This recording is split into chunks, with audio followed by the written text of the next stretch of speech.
जम्मू जिले के अखनूर इलाके में बीते गुरुवार दोपहर उत्तर प्रदेश और राजस्थान के यात्रियों को ले जा रही एक बस गहरी खाई में गिर जाने से कम 21 लोगों की मौत हो गई तो वहीं 69 अन्य घायल हो गए। एक वरिष्ठ पुलिस अधिकारी ने बताया कि जम्मू पुंछ राजमार्ग पर चुंगी मोड़ के पास हुई इस दुर्घटना में अब तक 21 लोगों की मौत हो चुकी है, वहीं 69 अन्य घायल हैं। इस दौरान गंभीर रूप से घायलों को जीएमसी जम्मू रेफर कर दिया गया है। उपराज्यपाल मनोज सिन्हा ने एक्स पर लिखा, जम्मू के अखनूर में बस दुर्घटना हृदय विदारक है। मैं जानमाल के नुकसान पर शोक व्यक्त करता हूं और ईश्वर से प्रार्थना करता हूं कि वो शोक संतप्त परिवारों को इस अपूरणीय क्षति को सहन करने की शक्ति प्रदान करे। घायलों के शीघ्र स्वस्थ होने की प्रार्थना करता हूं। वहीं एलजी प्रशासन द्वारा हादसे में मारे गए लोगों को 5 लाख रुपए की अनुग्रह राशि व घायलों को 50,000 रुपए देने का ऐलान किया गया है। पूर्व प्रधानमंत्री डॉक्टर मनमोहन सिंह ने लोकसभा चुनाव के लिए पंजाब के मतदाताओं से अपील की है कि वो प्रेम, शांति, भाईचारे और सद्भाव को एक मौका दें। उन्होंने इस बाबत एक चिट्ठी लिखी है। पूर्व प्रधानमंत्री डॉक्टर मनमोहन सिंह ने कहा कि केवल कांग्रेस ही विकास और प्रगतिशील भविष्य सुनिश्चित कर सकती है। डॉक्टर मनमोहन सिंह ने कहा कि पंजाबी विकास और समावेशी प्रगति के लिए वोट करें। पीएम मोदी पर निशाना साधते हुए डॉक्टर मनमोहन सिंह ने कहा कि सार्वजनिक चर्चा की गरिमा और प्रधानमंत्री पद की गंभीरता को कम करने वाले नरेंद्र मोदी पहले प्रधानमंत्री हैं। पूर्व प्रधानमंत्री मनमोहन सिंह ने लिखा कि मोदी सरकार ने किसानों को अपमानित किया। पंजाब में चुनाव प्रचार के अंतिम दिन प्रधानमंत्री नरेंद्र मोदी होशियारपुर में पहुंचे। रामलीला ग्राउंड में वो इंडी गठबंधन पर जमकर बरसे। नरेंद्र मोदी ने कहा कि मैं अभी चुप बैठा हूँ, जिस दिन मोदी मुंह खोलेगा तुम्हारी 7 पीढ़ियों का हिसाब निकाल कर बाहर रख देगा। नरेंद्र मोदी ने कहा कि इंडिया गठबंधन के लोग मुझे नई नई गालियां देते हैं। कांग्रेस ने भ्रष्टाचार में डबल PhD कर ली है। अब आम आदमी पार्टी भी इसमें जुड़ गई है। कांग्रेस में 70 साल में केवल भ्रष्टाचार ही पैदा हुए हैं।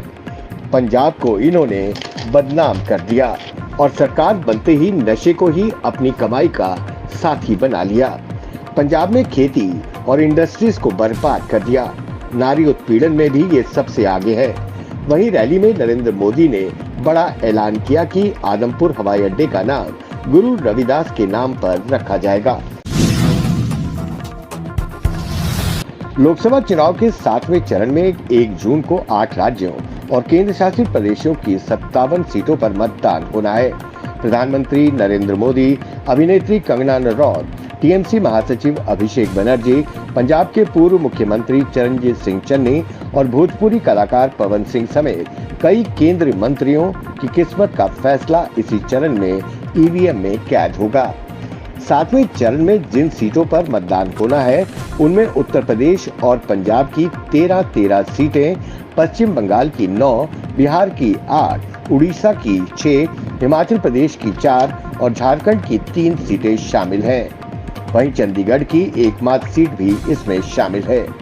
2019 के लोकसभा चुनाव में बीजेपी ने इन 57 सीटों में से 25 सीटों पर जीत हासिल की थी। आम आदमी पार्टी की नेता और दिल्ली सरकार में मंत्री आतिशी ने भाजपा पर गंभीर आरोप लगाए हैं। आतिशी ने भाजपा पर सीएम केजरीवाल को मारने की साजिश रचने का आरोप लगाया है। साथ ही सवाल उठाते हुए कहा कि ईडी केजरीवाल के इलाज कराने का विरोध क्यों कर रही है। ये ईडी का विरोध नहीं, भाजपा की साजिश है। केजरीवाल को कैंसर, किडनी और हार्ट की जांच करानी है। पंजाब में चुनाव प्रचार के अंतिम दिन कांग्रेस नेता राहुल गांधी नवा शहर पहुंचे और शहीद आजम भगत सिंह के गांव खटकड़ कला में उन्हें श्रद्धांजलि दी।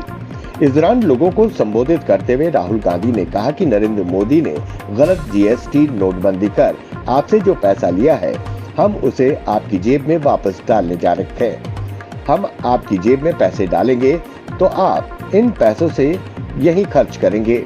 आप यहाँ पैंट, शर्ट, कैमरा, फोन, जूते जैसी चीजें खरीदेंगे। इन चीजों को खरीदने से इनकी डिमांड बढ़ेगी, फैक्ट्रियां इन्हें बनाना शुरू करेंगी और युवाओं को रोजगार मिलेगा। उन्होंने कहा कि भाजपा के लोग कह रहे हैं कि वो आरक्षण को खत्म कर देंगे।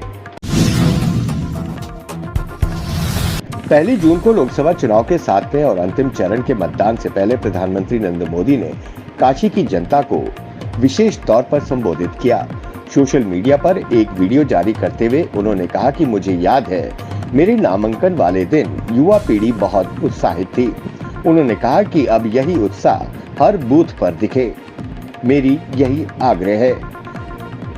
अब काशी के विकास को नई ऊंचाई देने का अवसर है। ये तभी हो पाएगा जब काशी के लोग 1 जून अधिक से अधिक मतदान करेंगे। काशी के युवा, नारी शक्ति और किसानों से विशेष आग्रह है।